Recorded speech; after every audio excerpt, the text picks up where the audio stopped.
Bismillahirrahmanirrahim. Assalamualaikum warahmatullahi wabarakatuh. Alhamdulillahirabbil alamin. Wa bihi nasta'in ala umuri dunya waddin. Wassalatu wassalamu ala sayyidina Muhammadin wa ala alihi wa ashabihi ajmain, amma ba'du. Qalu subhanaka la ilma lana illa ma 'allamtana innaka antal alimul hakim. Rabbi a'udzubika min hamazati syayatin wa a'udzubika rabbi ayahdurun. Pemirsa sahabat Arba'in yang dimuliakan Allah Subhanahu wa taala dimanapun berada. Rasulullah Shallallahu alaihi wasallam dalam satu hadisnya mengatakan, tuba summa tuba summa tuba liman malaka lisanahu wa wasi'a baituhu wa baka ada khati'atihi. Dalam satu hadis Rasulullah Shallallahu alaihi wasallam mengatakan, beruntung, bahagia.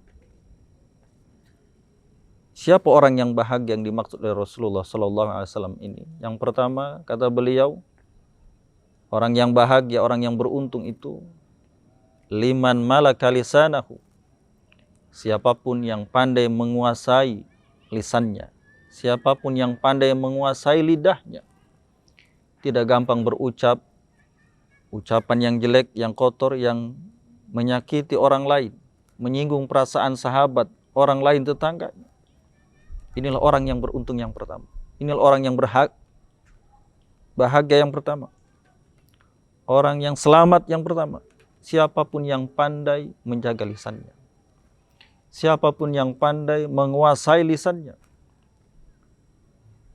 Sekarang kita banyak orang yang keluar rumah menggunakan masker. Sebetulnya kita diajarkan oleh keadaan ini, di mana seringkali kita tidak pandai menjaga lisan kita. Maka dengan kita memakai masker, seolah-olah kita diajarkan untuk pandai menjaga lisan kita. Pandai mengendalikan ucapan kita. Ma yalfizu min qaulin illa ladaihi raqibun atid. Sebab tidak ada ucapan yang keluar dari lisan kita kecuali pasti dicatat oleh malaikat raqib dan atid. Maka puasa ini mengajarkan kepada kita pandai mengendalikan lisan kita, mengendalikan fakultas jasadiah kita. Tidak hanya lisan tentunya, tapi juga mata kita, pendengaran kita, atau bahkan lebih hebat lagi mengendalikan hati kita. Tidak pandai memvonis orang lain, merasa paling hebat, paling suci, paling benar, dan lain sebagainya. Sebab tidak ada yang suci, tidak ada yang paling hebat kecuali mereka yang bertakwa kepada Allah Subhanahu wa taala. Mereka yang pandai mengendalikan hatinya. Maka Allah tidak melihat tampilan fisik, tapi yang dilihat oleh Allah Subhanahu wa taala itu adalah hatinya. Pemirsa sahabat Arba'in yang dimuliakan Allah Subhanahu wa taala, ini yang pertama. Yang bahagia, yang selamat, mereka yang pandai menjaga, menguasai lisannya. Yang kedua, kata baginda Nabi, wa wasi'a baituhu, yang luas rumahnya. Apa maksud luas rumahnya itu? Apakah rumahnya bertingkat? Rumahnya mewah? Apakah karena rumahnya gedong? Pasti mereka selamat. Ukurannya bukan luas rumahnya, gedong tidaknya rumah, bertingkat tidaknya rumahnya itu.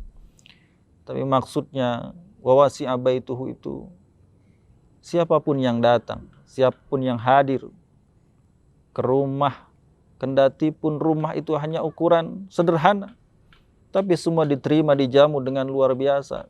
Seraya mengucapkan kalimat marhaban, selamat datang. Siapapun yang datang dijamu, disambut dengan baik. Tidak ada sekat, tidak ada yang dilarang datang bertamu ke rumahnya. Wa wasi'a baituhu, luas rumahnya. Hatta yang datang itu pengamen, yang datang itu tukang peminta-minta, semuanya disambut dengan sambutan yang baik tanpa menyakiti, apalagi sampai mengusir. Na'udzubillah min dzalik.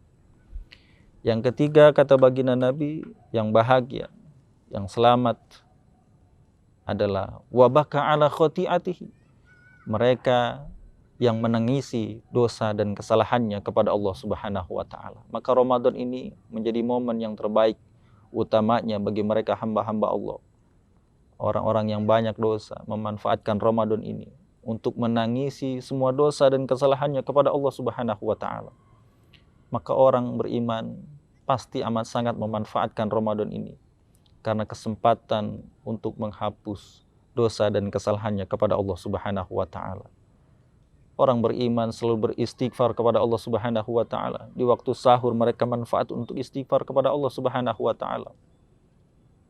Wa bil ashar hum yastaghfirun. Di waktu sahur mereka memanfaatkan untuk istighfar, mohon ampun kepada Allah Subhanahu wa taala. Bahkan sebelumnya, sebelum santap sahur, mereka bangun, mereka berwudu terlebih dahulu, mereka sujud, ruku, qiyamul lail, tahajud terlebih dahulu.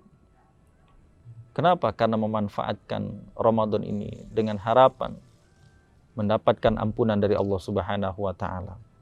Pemirsa sahabat arba'in yang dimuliakan Allah Subhanahu wa taala, karena itu kalau kita ingin termasuk hamba-hamba Allah yang meraih kemuliaan, meraih kebahagiaan, kesuksesan, maka banyak istighfar, menangisi dosa dan kesalahan kita kepada Allah Subhanahu wa taala.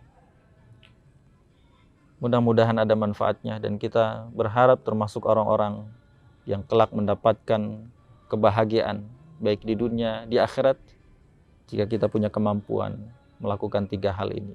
Menjaga lisan kita, meluaskan hati kita, dan yang ketiga menangisi dosa dan kesalahan kita kepada Allah Subhanahu wa taala.